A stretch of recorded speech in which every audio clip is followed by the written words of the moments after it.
पश्चिम बंगाल की राजनीति से इस वक्त की एक बड़ी और सनसनीखेज खबर सामने आ रही है।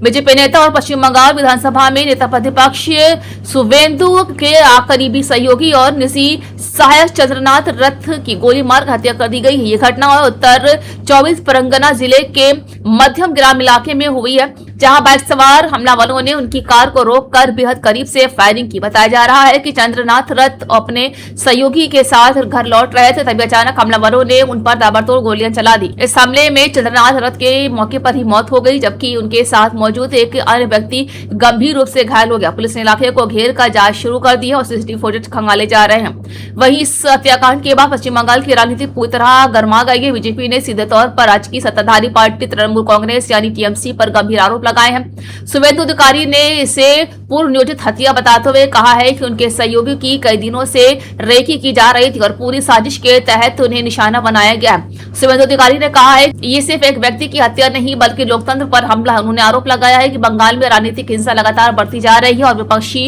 नेताओं को डराने की कोशिश की जा रही है। हालांकि पुलिस अभी तक किसी भी राजनीतिक एंगल की आधिकारिक पुष्टि नहीं कर पाई है। वहीं दूसरी तरफ टीएमसी ने बीजेपी के आरोपों को पूरी तरह से खारिज कर दिया है। पार्टी की ओर से जारी बयान में कहा गया है कि किसी प्रकार की राजनीतिक हिंसा स्वीकार नहीं की जा सकती है और दोषियों के खिलाफ कड़ी कार्रवाई होनी चाहिए। टीएमसी ने इस हमले में कोर्ट मॉनिटरिंग के तहत सीबीआई जांच की मांग की है ताकि निष्पक्ष जांच हो सके और सच्चाई सामने आए। तो वहीं कांग्रेस पार्टी ने भी इस घटना की कड़ी निंदा की है। कांग्रेस नेताओं का कहना है कि पश्चिम बंगाल में लगातार बिगड़ती राजनीतिक माहौल बेहद चिंताजनक है। कांग्रेस ने कहा है कि लोकतंत्र में हिंसा के लिए कोई जगह नहीं होनी चाहिए और सरकार को तुरंत सख्त कदम उठाने चाहिए। पार्टी ने मांग की है कि मामले की निष्पक्ष जांच हो। वहीं मुख्यमंत्री ममता बनर्जी की ओर से भी इस घटना पर प्रतिक्रिया सामने आई। सूत्रों के मुताबिक मुख्यमंत्री ने पुलिस प्रशासन से रिपोर्ट तलब की है और जांच में तेजी लाने के निर्देश दिए। टीएमसी नेताओं का कहना है कि राज्य सरकार किसी भी दोषी को बख्शने वाली नहीं है। इस घटना के बाद पूरे इलाके में तनाव का माहौल है। पुलिस की अतिरिक्त तैनाती की गई है ताकि किसी भी अप्रिय घटना को रोका जा सके। वहीं चंद्रनाथ रथ को शुवेंदु अधिकारी का बेहद करीबी माना जाता था। वो लंबे समय से उनके साथ काम कर रहे थे। राजनीतिक से लेकर संगठनात्मक गतिविधियों तक में सक्रिय भूमिका निभाते थे। मीडिया रिपोर्ट्स के अनुसार वे पूर्व भारतीय वायुसेना अधिकारी भी रह चुके थे और बाद में राजनीति में सक्रिय हुए। वहीं बंगाल की बीजेपी के अंदर उनकी मजबूत पकड़ मानी जाती थी। यही वजह है कि उनकी इस हत्या में बीजेपी कार्यकर्ता के बीच गहरा आक्रोश पैदा हो गया है। बिहार की राजनीति में एक बार फिर से बड़ा राजनीतिक घटनाक्रम देखने को मिला है, जहां मुख्यमंत्री नीतीश कुमार के नेतृत्व वाली सरकार के कैबिनेट विस्तार ने सियासी गलियारों में हलचल तेज कर दी है। इस शपथ ग्रहण समारोह में कई नए चेहरों को मंत्री पद की जिम्मेदारी दी गई, लेकिन सबसे ज्यादा चर्चा जिस नाम को लेकर हो रही है वो है निशांत कुमार। बिहार के राजनीति में लंबे समय से शांत और लो प्रोफाइल माने जाने वाले निशांत कुमार अचानक मंत्री कैसे बन गए, ये सवाल अब हर एक तरफ से पूछा जा रहा है। जेडीयू और जनता दल यूनाइटेड के भीतर भी इस फैसले को लेकर अलग अलग तरह की चर्चाएं तेज हो गई। माना जा रहा है कि ये सिर्फ एक साधारण कैबिनेट विस्तार नहीं बल्कि आने वाले चुनावों से पहले बड़ा राजनीतिक संदेश देने की कोशिश है। दरअसल निशांत कुमार को अब तक सक्रिय राजनीति से दूर माना जाता था। वो सार्वजनिक कार्यक्रमों में बहुत कम दिखाई देते थे और मीडिया से भी दूरी बनाए रखते थे, लेकिन पिछले कुछ महीनों में उनकी सक्रियता लगातार बढ़ी। जेडीयू के कई संगठनात्मक कार्यक्रमों में उनकी मौजूदगी देखने को मिली है और पार्टी नेताओं के साथ उनकी बैठकों की खबरें सामने आने लगी हैं। राजनीतिक विशेषज्ञों का मानना है कि मुख्यमंत्री नीतीश कुमार अब पार्टी के भविष्य को लेकर नई रणनीति तैयार कर रहे हैं और इसी रणनीति के तहत निशांत कुमार को आगे लाया जा रहा है। पार्टी के अंदर ये चर्चा है कि जेडीयू अपने पारंपरिक वोट बैंक को मजबूत करने के साथ साथ युवा चेहराओं को भी सामने लाकर नई राजनीतिक पहचान बनाना चाहती है।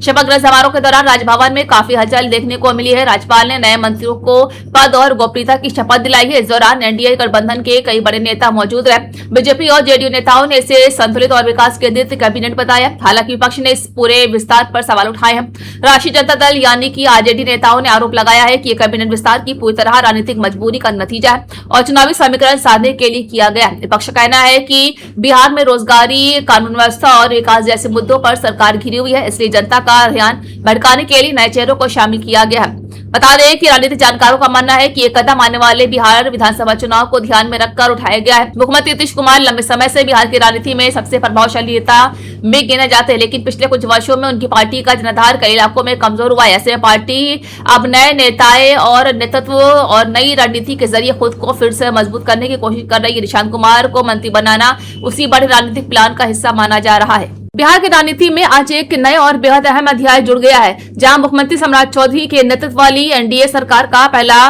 बड़ा कैबिनेट विस्तार पटना के ऐतिहासिक गांधी मैदान में भव्य तरीके से संपन्न हुआ। इस शपथ ग्रहण समारोह ने सिर्फ बिहार की नहीं बल्कि राष्ट्रीय राजनीति का भी ध्यान अपनी ओर खींच लिया है। हजारों कार्यकर्ताओं और समर्थकों की मौजूदगी में आयोजित इस कार्यक्रम में एनडीए गठबंधन की दृढ़ता और शक्ति प्रदर्शन साफ देखने को मिला। समारोह के दौरान पूरा गांधी मैदान भाजपा और एनडीए समर्थकों के नारों से गूंज उठा। वहीं सुरक्षा के कड़े इंतजाम किए गए थे और पूरे इलाके को हाई सिक्योरिटी जोन में तब्दील किया गया था। बता दें कि इस खास मौके पर प्रधानमंत्री नरेंद्र मोदी, गृह मंत्री अमित शाह और भाजपा के राष्ट्रीय अध्यक्ष नितिन नवीन विशेष रूप से मौजूद रहे। जैसे ही प्रधानमंत्री नरेंद्र मोदी मंच पर पहुंचे, पूरा मैदान मोदी मोदी के नारों से गूंज उठा। राजनीतिक जानकारों के मुताबिक यह सिर्फ एक कैबिनेट विस्तार नहीं बल्कि आने वाली बिहार विधानसभा चुनाव से पहले एनडीए का बड़ा शक्ति प्रदर्शन माना जा रहा है, जहां बीजेपी नेतृत्व ने इस कार्यक्रम के जरिए यह संदेश देने की कोशिश की है कि बिहार में एनडीए पूरी तरह एकजुट है और विकास के एजेंडे के साथ आगे बढ़ रही है।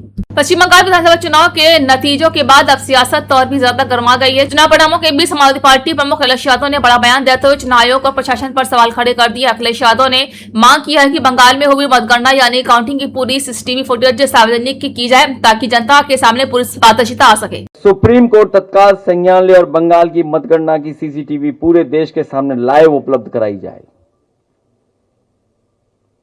हमारी मांग है सुप्रीम कोर्ट से तत्काल संज्ञान ले और बंगाल की मतगणना की सीसीटीवी पूरे देश के सामने लाइव उपलब्ध कराई जाए। डेटा आ रहा है, आपने भी पढ़ा होगा किसी अखबार का, मैं नहीं कह रहा हूं, लेकिन अब वही अखबार पढ़ा तो उसी में दिख गया तो वही निकाल के ले आया। मैं किसी का अखबार का प्रचार नहीं कर रहा हूं मैं, लेकिन एक अखबार में मैंने जब डेटा देखा कि impact of 27 lakh logical discrepancy की डिलीशन से क्या रिजल्ट आया है, क्या रिजल्ट हुआ है, और impact of 79 lakh total deletion से क्या इंपैक्ट दिख रहा है नंबर्स पर, सीट नंबर्स पे। तो सोचिए कितनी बड़ी लड़ाई अकेली आदरणीय दीदी लड़ रही थी। यूपी में हम लोग तो भोगे हैं, देखे हैं, समझे हैं और बहुत करीब से इनको देखा है। और मुझे वो भी दिन याद है जब कन्नौज का इलेक्शन हराया गया था। एक जाति के आधार पर सब पोस्टिंग हुई थी। एसएसपी कौन थे?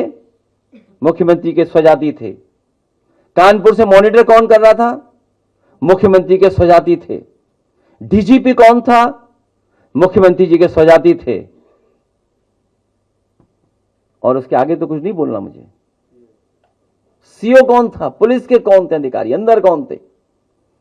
जब मैं 2019 का लोकसभा का चुनाव हारा था, और ये रिकॉर्ड पे वह बात बोल रहा हूं मैं। अगर किसी को लगता हो गलत बोल रहा हूं मैं, और सरकार को लगता हो कि वो ग्राफ में गलत दे रहा हूं, जानकारी गलत दे रहा हूं, तो उनके लोग आए और बताएं कि हाँ गलत कह रहे हैं। और हम तो कहेंगे पत्रकार साथियों से कि आप लोग भी रिसर्च करिए।